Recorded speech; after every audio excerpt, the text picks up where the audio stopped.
Episode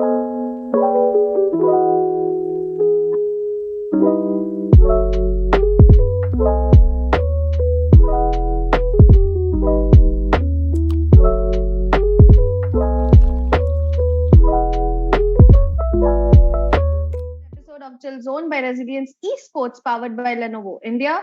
We have with us today ever jolly and super enthusiastic Mr. Sukamal Pegu, the publishing head of Riot Games India and South Asia. I, Dr. Mitsu Chavda, and my co-host Roni Das are now starting with this kickoff conversation. And Vese, I'll just tell you, Sukamal, that the name of this show is like Chill Zone, but Ronnie has got no chill. He has like super excited. He's super excited to ask you all questions, and I have prepared a lot of things which are like heavy and serious questions. So anyway, over to you, Ronnie. Like you would like to tell us anything about Resilience Esports? Yep. Okay, so first of all, the introduction you gave about me, that was lovely. Okay. We're really glad to have you on board with us. Are you comfortable in Hindi? Yeah, fairly enough. I'm like, Okay. So I studied in Kanpur, man, like the heart of the Hindi I actually know about that. And that's where my first question will begin. So, अगर resilience के बारे में बात करें, it's basically Indian esport organization, and currently we are focusing on like growing the esport community and the gaming culture in India. And right now we're running the largest content creation program on India, and that's the thing. And there's like so many things are coming on the timeline. Other than that, आप पे आते, like let's move on to you. So what's your, like, from IIT Kanpur, you have passed out from IIT Kanpur, then how is the transition? Like why you have chose the gaming industry? Awesome. First of all, thank you guys for having me. Like Mitsu and Ronnie, I'm like, it's an amazing platform, and I have been like chatting with your organization for the last 1 month, and quite excited to see what you guys have executed plus are in the works. And like can't be more happy for what you guys are like have already achieved and also planning, right? So super happy to be able to be in a position where I can support that growth story as well. And yes, coming back, actually the reason that I am in gaming is because no other industry would take me, right? That was the reality, right? So when I was in college, I was gaming so hard that like, I think academics took not the back seat. I think the like most probably like the end seat, right? So I was doing everything except studying, right? So which essentially meant that my grades would get affected, and it's a vicious cycle loop, right? So companies would like need academics to get you inside, and you do not have academics, but you don't also want to work. So for me, I mean, like, that was a very easy decision to make. And one of my like the last courses that I did in college, like now my professor Dr. Gautam there, right? So I still like have a lot of respect for him. Sometimes I do catch up and chat up with him as well. So one of the first, I'm like, when I was at the end of the term, and like it was again a hit or miss, right? So I went up to him saying, sir, I'll be like, see, I think I'm done with college. I don't want to study anymore because I don't think I'm going to learn anything. So is it possible for you to just like give me a passing grade so that I can just move on? Like, so his first question was like, okay, he looked at my answer sheet and he saw the numbers that I had got like out of that term. He said, okay, I think I'll just ask you one question, and if you answered that like correctly or not correctly, answer that to my satisfaction, maybe I'll give you a passing grade.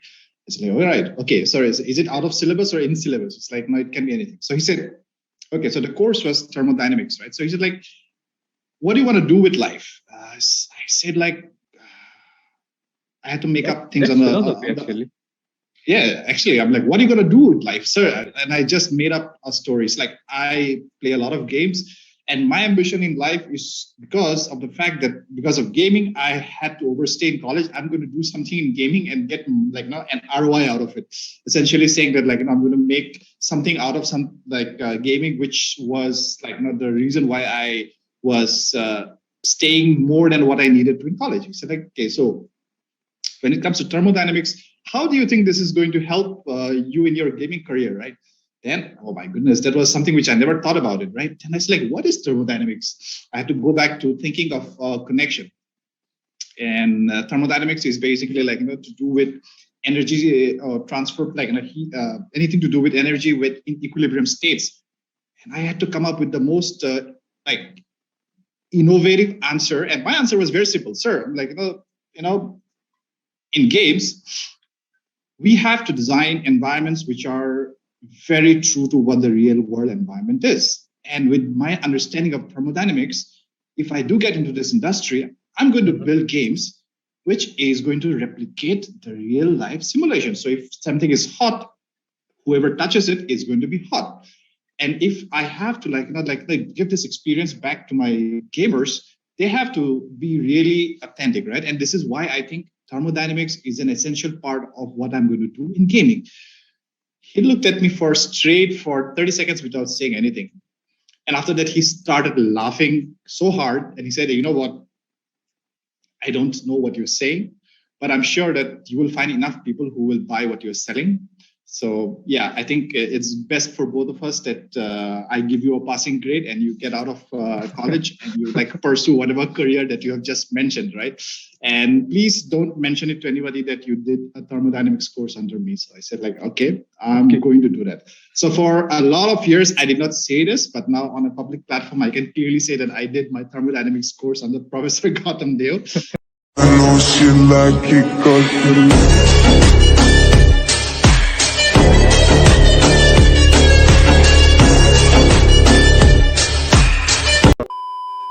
And I am totally indebted to him for asking me that question, because that question keeps popping up in my head every couple of years. And it makes me really figure out or try to think of what exactly am I doing? Is it worth anything to anybody? Am I being able to add value to people's life? And I think it's you're right when you said, Ronnie, that this is a very philosophical question. And this is a very philosophical way of me looking at life and how I ended up in gaming per se. Okay, so right now, more people are knowing about the gaming industry and the gaming thing that we can build career in gaming. So back in that time, that day, how you convince your parents, I want to do something like this? क्यों उस time ऐसा कुछ था भी नहीं structure? Yeah, and I mean, it was not a very difficult task for me, because I never said that it was for gaming. I just said it was something to do with computers.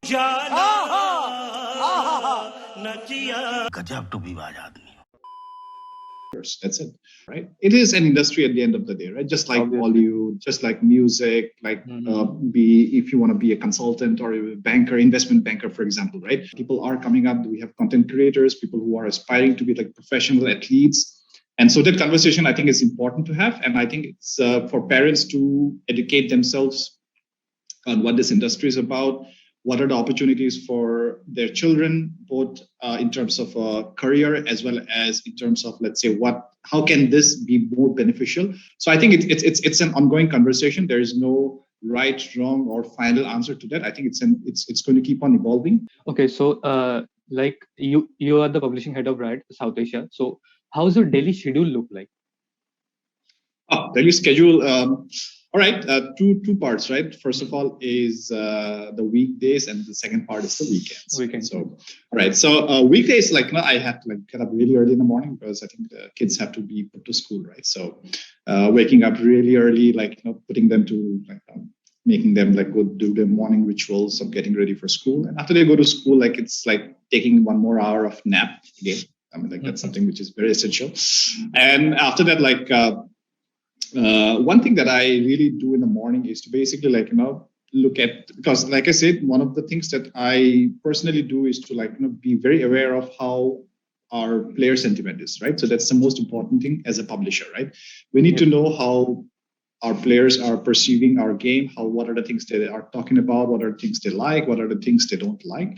So I think that's a fair amount of my time early in the morning when my mind is fresh and I'm able to to track those things, either as conversations online or things which I personally get from the community. By the way, I'm very connected to our community in the region, and I follow a lot of conversations as well, so it helps me understand what they're looking out from publishers and how better can we service them, right? So that's something which I do actively every day.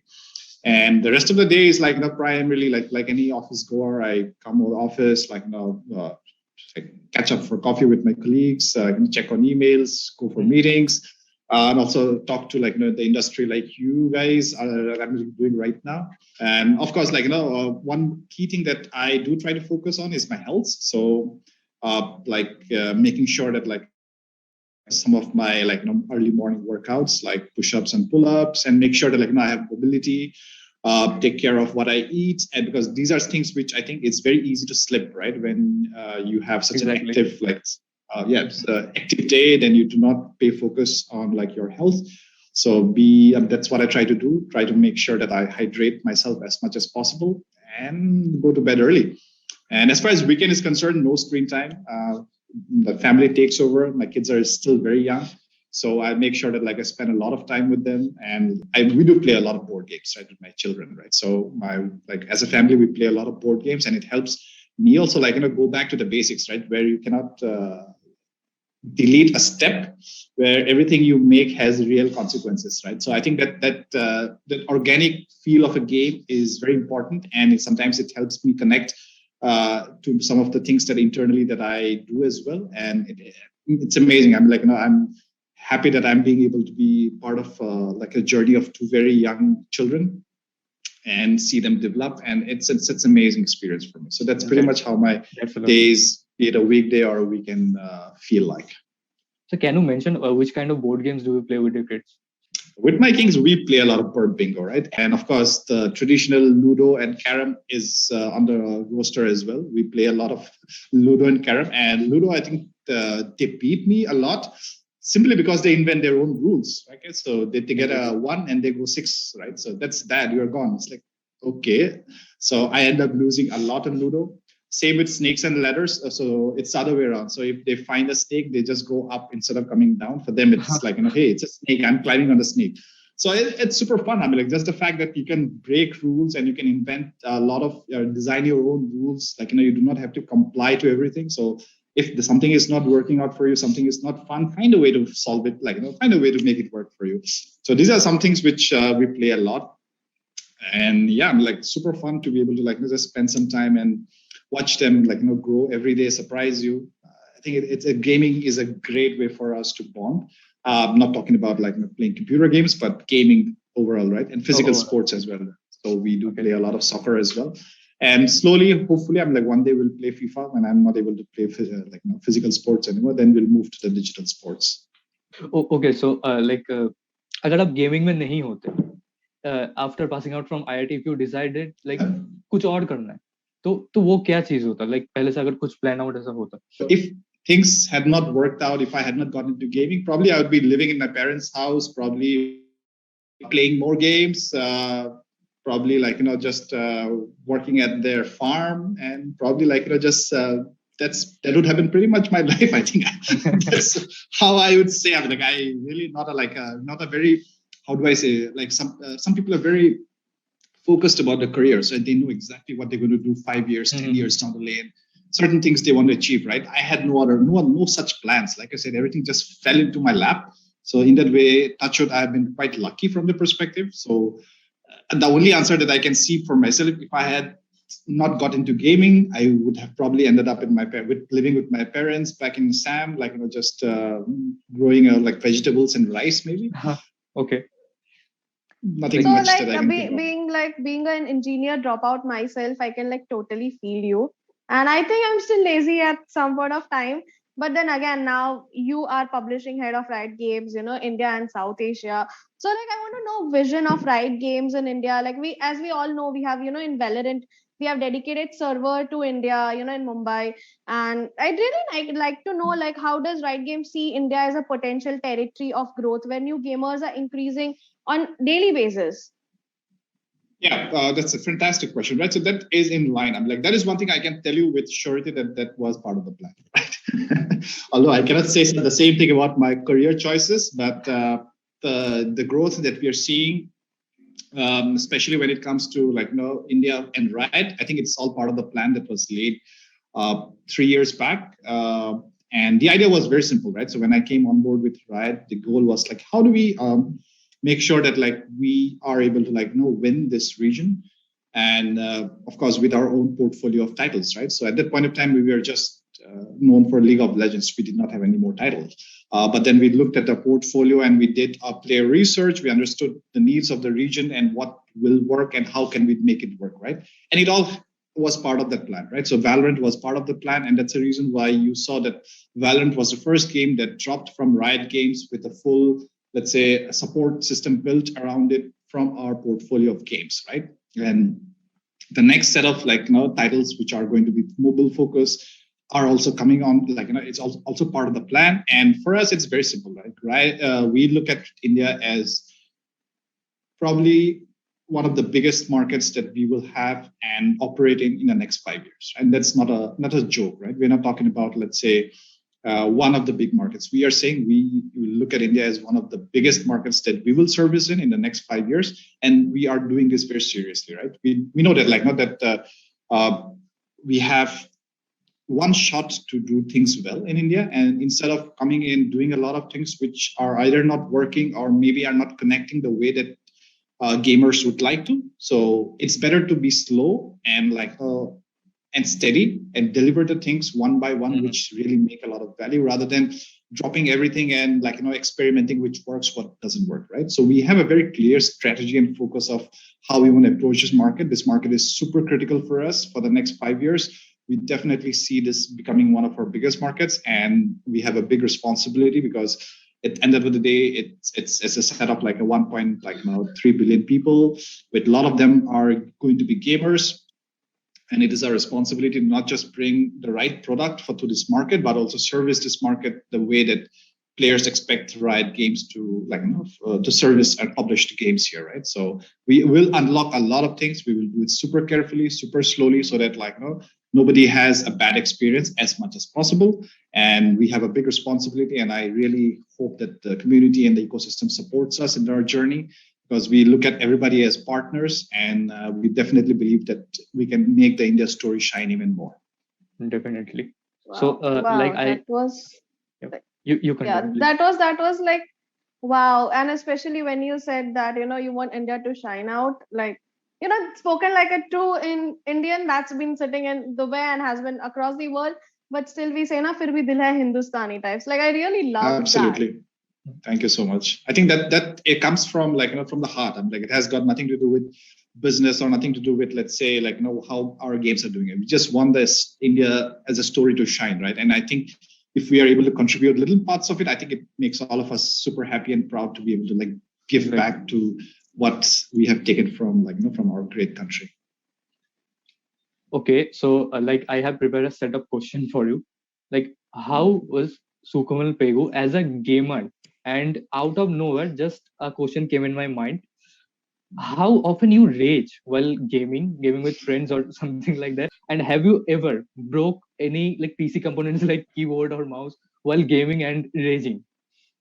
All right, so I think the best person to answer this it would be my wife.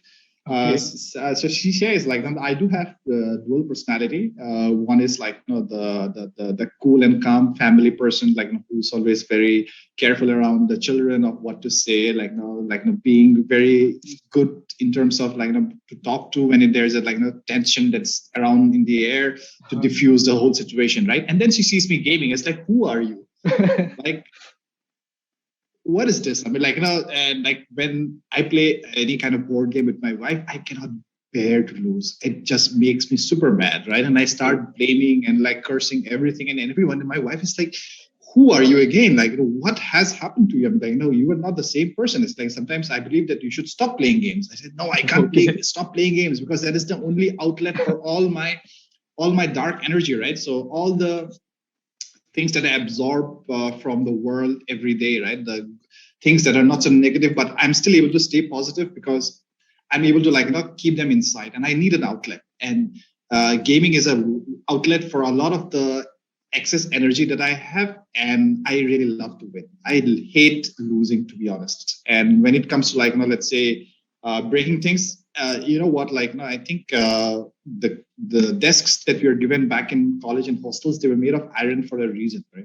So that even if you rage, you might break your hand, but nothing's going to happen to that. But saying so, yes, there were a couple of keyboards and mice that have felt some part of the rage. So now I think you cannot afford to be so rage-driven, considering the fact that hardware is very delicate now. So every time you go on a rage, you'll end up spending a lot of money to recover from the rage. These things are too much costly. Yeah.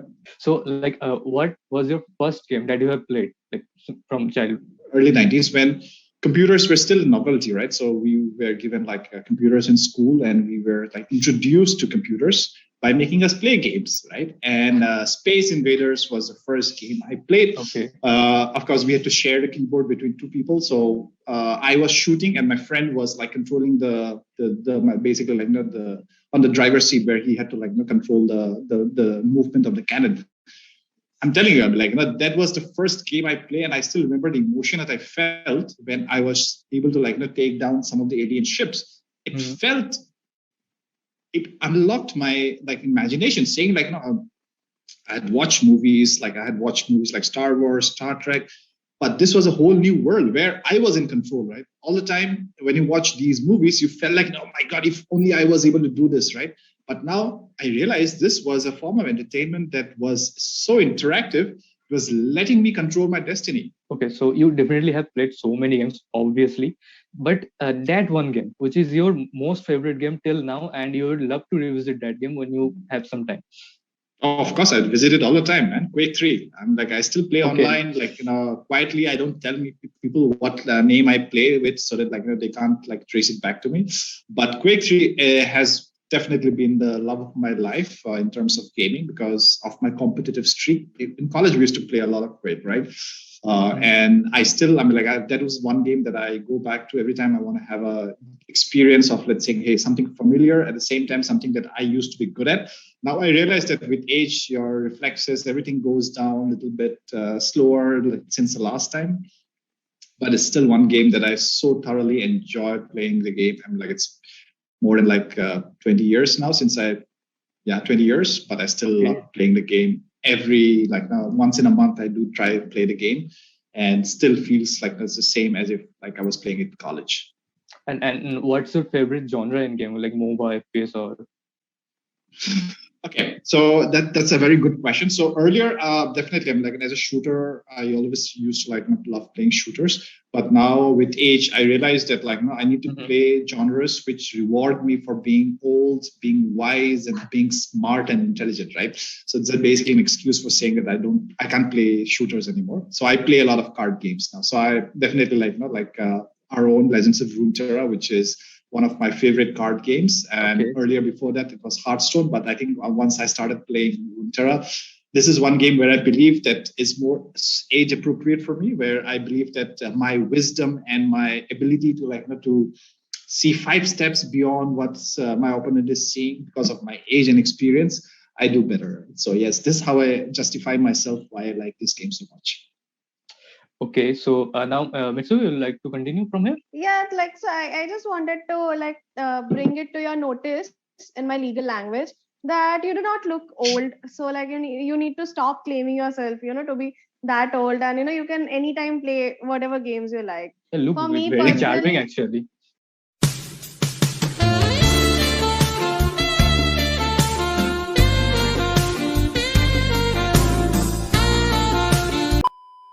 Thank you so much. Thank you so much. I think it's all part of the energy that, like I said, I get from people that I interact with every day.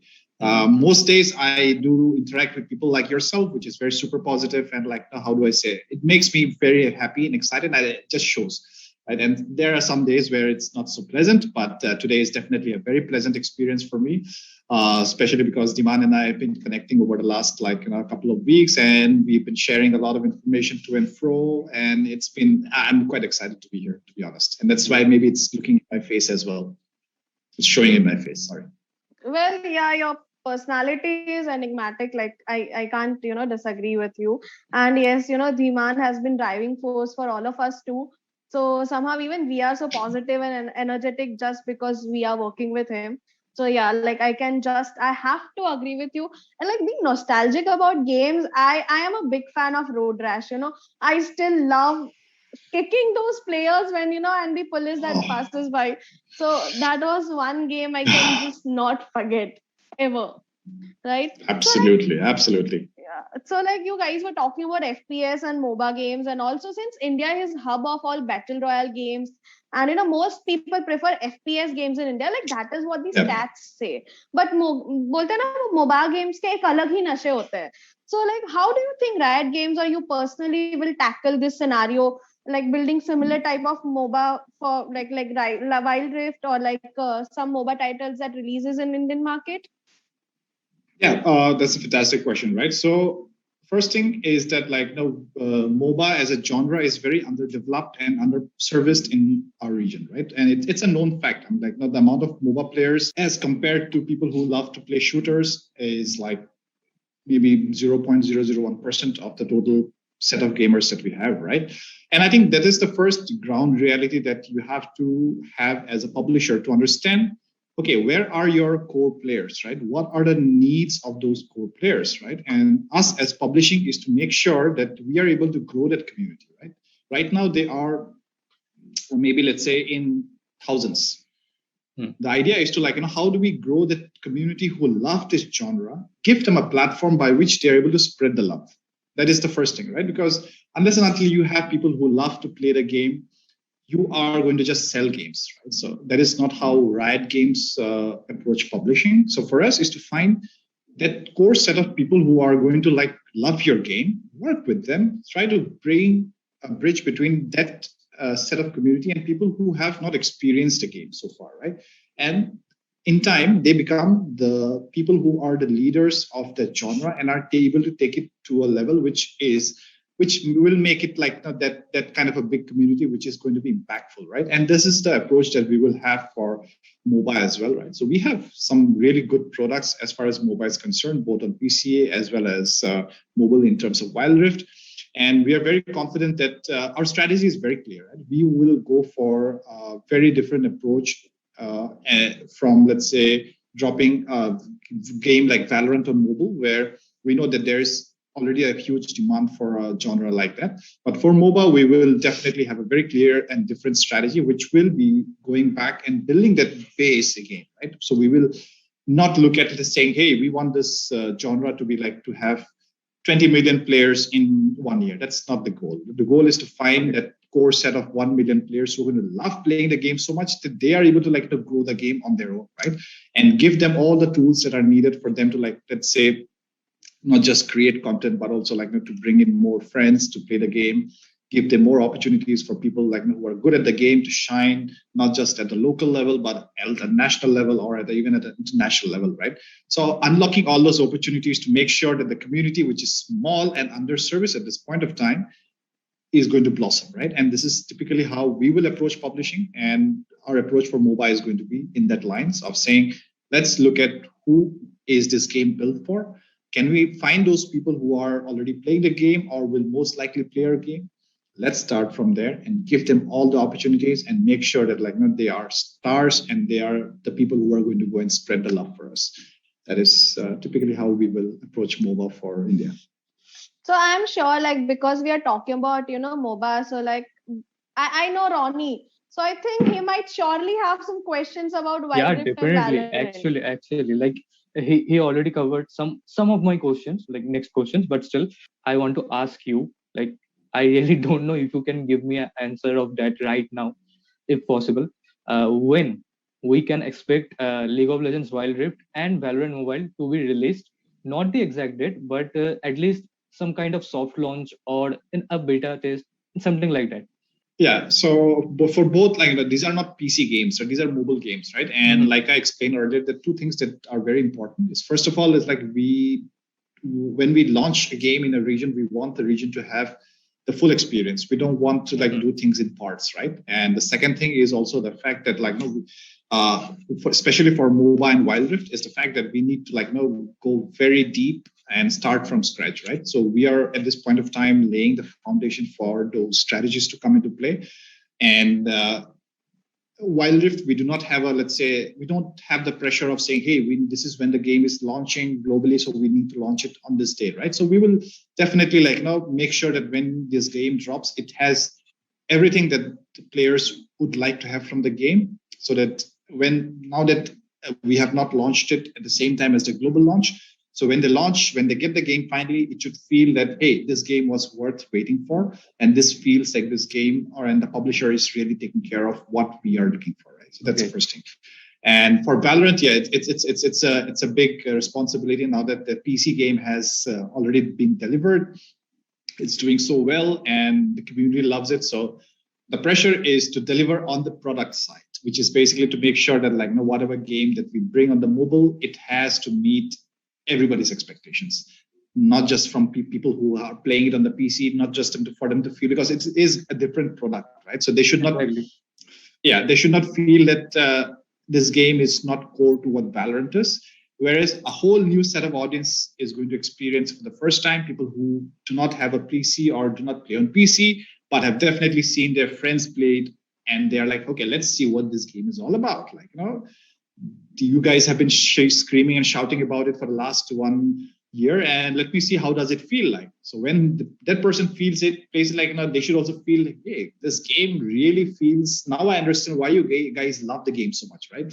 So it's a big responsibility. So we have to get that right from that perspective as well. And both things are happening when they are supposed to happen. But this is the philosophy behind when these games drop, you will feel that it is a complete product that has landed onto your device and not something which is because, hey, the game is popular right now, let's bring out a mobile version. But right, hey, is this the right time does the product feel that it is the right time for us to launch it? If yes, then we launch it. Okay, so it won't be like a crossplay kind of thing. They're all going to be separate products. Just like Wild Rift, it's not a crossplay MOBA, right? It is League of Legends Wild Rift, which is the mobile product. Exactly. It's totally different. Yes, for mobile as well. I mean, with Valorant, I cannot tell you or discuss how it is going to look like or how it's going to feel like. But if you do play it, you'll definitely realize that it's a completely different product which has been built for the mobile device and not something which is a direct port from the PC. Actually, Valorant PC version is growing very fast in the esport industry right now, and it is like one of the greatest esport title right now. So when Valorant Mobile will release, can we expect the same kind of esport thing in the mobile version of the game? I think that's a very interesting question, because right now I think as an organization we do not have the full esport plan, like the final esport plan for Valorant PC even now, right? So for example, we are also experimenting with different models, and I'm sure that you've seen some of the latest news which are about how are you doing tournaments inside the game, which will let you do something at the end of the season. So we are experimenting, right? So we do not have a full clear roadmap of how esports for Valorant PC is going to pan out. League PC is now you have a clear path saying, hey, there are leagues and this is world. So this is how everything is going to pan out. For Valorant, I think it is still very organic. It is still undergoing a lot of experimentation, and every season you'll see that it is changing a little bit, and so that is still to be TBD in terms of a final structure. And for the mobile esports, that's something which we have never done before in a big way, right? So I would be lying if I say that we know how to do esports on mobile. We do not, to be honest, as of now. So when the game drops, we'll see how the game is being played by our players, and of course we will have to learn from their habits of how are they playing, how are they competing, how do they prefer to compete on mobile, right? So all these things will determine how we unlock esports for the region. But the only thing that I can tell you is when we do have esports plans for Valorant Mobile, India is going to be a big part of that plan. But for us, it's hey, let's do what is best for our players, because if our players don't love us, nothing will work, right? So exactly. If our players love us, they trust us, and they're willing to work with us to make our service better, I think that is the best thing that any publisher can ask for, right? And that's something which we try to deliver in our regions as well. Okay. But then Sukamal, I can say something that what I know from my research is half of the nation wants to know, what would you like to tell the parents of any kid who wants to become a gamer or want to enter a gaming industry or want to just follow your footsteps, and how to balance between education and gaming, because we at Resilience Esports, we are working hard, and one of our vision and objective is to have career in esports and promote it in a healthier way. Yeah, I think like I say, in schools, you always have this program, right? Bring your parent to school day. I'm sure, if you have kids, you will go through it. If you do not have kids, you've heard of parents being asked to come to the school of the kids, spend some time with the children of the class, tell them what they do, etc., etc. Right? So I think why can't it be the reverse, where you take your parent to one of your games that you play and love so much, tell them, show it to them. What is it that you like in the game? I'm because in one of the very interesting stories that I heard, a month back, where a friend of a friend, his kid was not playing a lot of video games, and so he wanted to upgrade to a PS5. So he had a PS4, right? So how did he do that? No, all he did was go to his dad and say, "Hey, Dad, I want to play some games with you." Dad's like, "What do you mean play games with me?" And then they started off something very simple, on the PS4. They started playing multiplayer games, and within 1 week, the dad was not addicted. Let's say was hooked to the games. And slowly, after 1 month, the dad had become, let's say, he understood gaming, and he was kind of a gamer himself. So the next time they went to the supermarket or to the mall, both of them were looking at the same things. They went to the electronics section. They were looking at the PS5, and he did not need to sell. All he did was Dad, look at this, look at the specs, look at the games that we will be able to play. And that was enough. The father was like, all right, cool, let's go for it. So the point is simple, right? So we should not stop our parents from experiencing our lives, because I think that is the best way, like they say, right? If you really need to understand somebody, you need to walk in their shoes, right? So for our parents, they need to understand what we're doing. And the best way to do that is to show them the products, show them what is happening, what are the opportunities, have this conversation, which I earlier said, right? That is the most important thing, because their source of information should not be a third party. Their source of information should be the person who's the most impacted one, which is their children. If the children are able to have this conversation with their parents and actually spend some quality time with them, showing them what they love to do, what they're interested in, that conversation will change. I think parents of this generation, they are slightly more open to, let's say, ambitions of their children, rather than saying, this is my ambition for my child, this is what the child should do. Now it's more of slightly more open to the point where, hey, what do you want to be? How can I help you become what you want to be, right? And that's, I think, a conversation that is in the right direction. And if parents, and I think this initiative has to be from the children itself as well, where they're able to tell their parents, this is what I do. Why don't you see what it feels like? Why I like this so much? And maybe you will understand, appreciate some of the things that I say, which right now feels like I'm talking to a wall, where you don't understand me, I don't understand you. Maybe we need to come together, play a game, and maybe the conversation will free flow. And maybe you'll have two sets of toxic people in the house, the children and the parents. So I'm sure all three of us have, sometimes faced this, either from the partners or from mom, that yaar 5 minute pause kar le, kaam kar le. And when we are in the game, have you guys? We can act like ये कभी हम explain नहीं कर सकते कि multiplayer game में वो pause नहीं होगा. नहीं होता. Right. Yes, that is true, right? At the same time, 8:30, 9:30. I think we have to just plan it better. I think the responsibility goes both ways, where that you cannot pause a online game, but at the same time, just make sure that you avoid those controversial times, like dinner times or maybe something important, so that you don't have to really face that meme of saying, "Mom, I can't pause a multiplayer game." ये तो एक part हो गया. Now we actually have a fun part in our Chillzone this episode. The thing is, we have a special kind of show. Okay, it's basically inspired from KBC. कौन बनेगा करोड़पति? We have renamed it to KBC, that is Kaise Banega Crorepati, and it's not just because of the copyright issues, but because we feel that after answering you will say, यार अभी तो मेरे को prize चाहिए, मेरा time इतना waste किया तो. And Ronnie, यार मतलब तू भी खेल ले. Let me get into the role of senior. Okay, so me and him together. Yeah, so okay. Yes, bro. Chalo. But before that, I think I should wear something which will give me all the brain power. This is something which is from my home state. I'm sure Diman will recognize this. This is That's lovely. So this is something which I'll probably wear, and it's something which will give me all the good luck for me to win in this event. All right, cool. I'm going. कौन बनेगा करोड़पति? चले खेलते हैं. Yeah, I want crores of players playing my game. That's the goal. So, आपका first question for I don't know what prize it is, but ये है Riot Games के लोगो में जो हाथ है वो किसका है? Option A, John Cena.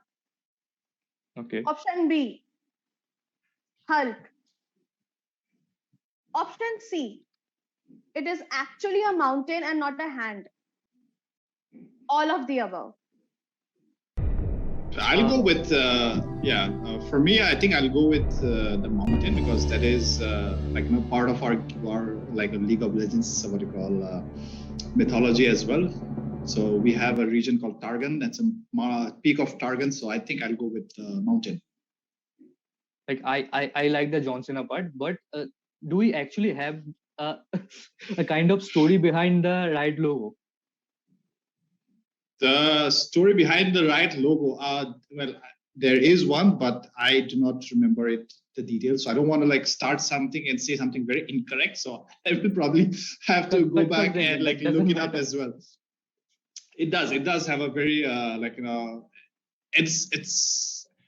it's a story which is very personal to our founders as well, and I think that before I say anything about it, I think it is something which I will definitely need to revisit and get my facts right before I say something around that. Okay, let it be. So अब जाते हैं हमारे दूसरे प्रश्न की तरफ. Yeah. क्या मिलने वाला है इस पे?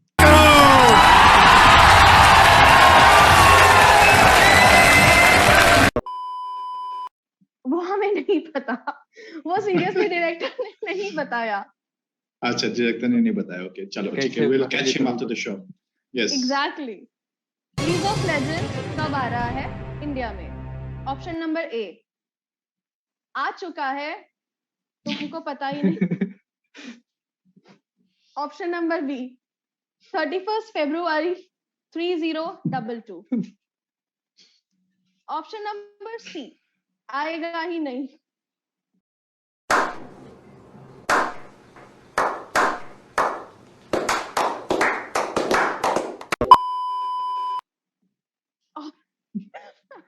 This is funny.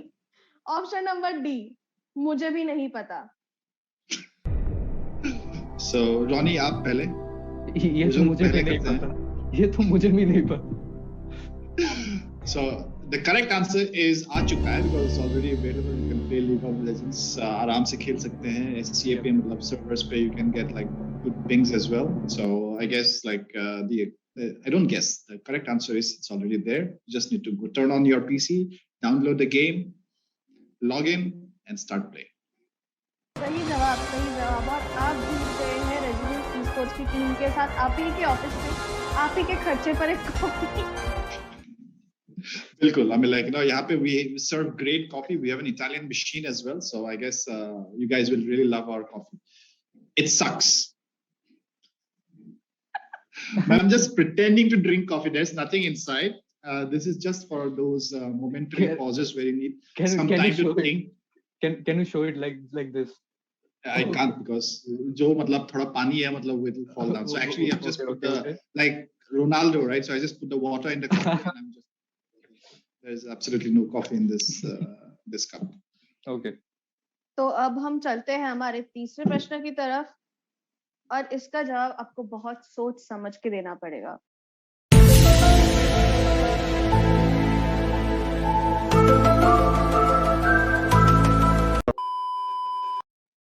Ding ding ding ding.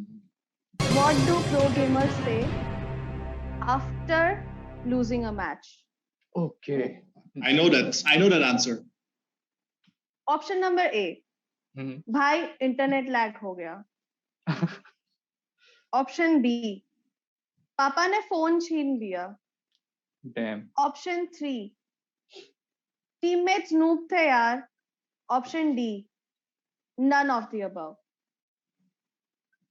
I know what pro gamers say. I mean, the question was what do pro gamers say? That's correct, right? Yes, that's correct. Pro gamers. If you are a pro gamer, after a game, whether you lose or win, you say GG. It's the motherfucking Eagle Double G. Snoop Dogg. You know what happened with the D. Like it's not in the option, but it's the best answer. That is the only answer. If you are a pro gamer, that is the only answer you say. That's the only thing you say after the game finishes. Doesn't matter. Okay. Do you have any next question? Yeah, I do have a next question, but director Saab, after the game, I think we three are gonna catch you. Like, please take a note of this. Yes, हमें gift चाहिए, पैसे चाहिए, gift चाहिए, कुछ तो दे दो यार. Exactly. So, अब बढ़ते हम हमारे अगले चौथे और हमारे लास्ट प्रश्न की तरफ, which is like very important, like very important, like very important. Enough hype build कर लिया. Yeah, I'm sure it has to do something with food because that is nothing is more important than food. Guess क्या सही मैंने? Maybe not. What is the worst feeling in the world? Ouch. Option A. What is the? चप्पल पहन के office निकल जाना. Option B. When your wife calls you in between an important match. Option C. चाय में biscuit डूब जाना. Option D. Biryani में इलायची मिलना. I knew it that there has to be something related to food, so I'll go with the last option. Biryani mein ilaichi. That when you bite it, Jesus Christ, all the mutton, all the spices go for a toss. Ilaichi jabate raho. That is the reason why I knew that the last question would be food related. I am a big foodie. I love to experiment with food, but I cannot deal with biryani, which has an ilaichi, which I bite it. I definitely hate that. So I'll go with option 4. Out of the topic, what's your favorite food? My favorite food is good food. The only thing that I don't like is bad food. So like now, you know what prize you have won, and you have won. Oh yes. Like, you have won our heart.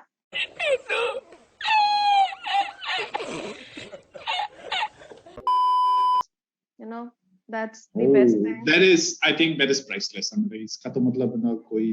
It's almost me saying GG to you. GG, well played. Hashtag GG, well played. There's no comeback. I think I feel honored that like I got so much love and this platform to talk to you guys and have this amazing conversation. So definitely Thank you so much. And you're actually a very delightful person, and we will love to have you again in our show for sure. After we launch Wild Rift, that is the only condition that because then I need to have that pinky. And before we end our show, like last question of the day is, how much and what do you miss about Northeast as you're not in India? Oh, the food, man, the food. I mean, so I'm sure now some of your team members are from the Northeast, and the only thing that they relate to, or the only thing that they end up talking is about food, right? So in fact, we love food so much that our what they call term for meal is bhat, which is rice, right? So that is how we say, did you eat rice? That is the way that we say, did you have a meal? So we love food, and that's the first thing. That's something that I miss the most from when I am not able to go back home because of the COVID situation. And I really hope that this becomes much better, and I'm able to go home and have some of the food that is from my part of the country. And also pretty much I think Dubai is a great place to be if you're from India, because I think you get pretty much everything that you have it in India except the food from my part of the country, which is something which I definitely miss. And I hope that I'm able to come back and soon and meet you guys in person. That's going to be the icing on the cake, first of all. And we would love to get to eat my food. We'd love to hope that you can come back to India soon and we can meet. And thank you so much for coming on the show. This is Chillzone by Resilience Esports and powered by Lenovo India. Thank you so much. Thank you so much for having me on the show. Thanks, Ronnie. Thanks, Mitsu, as well. And hope to see you guys very soon as well.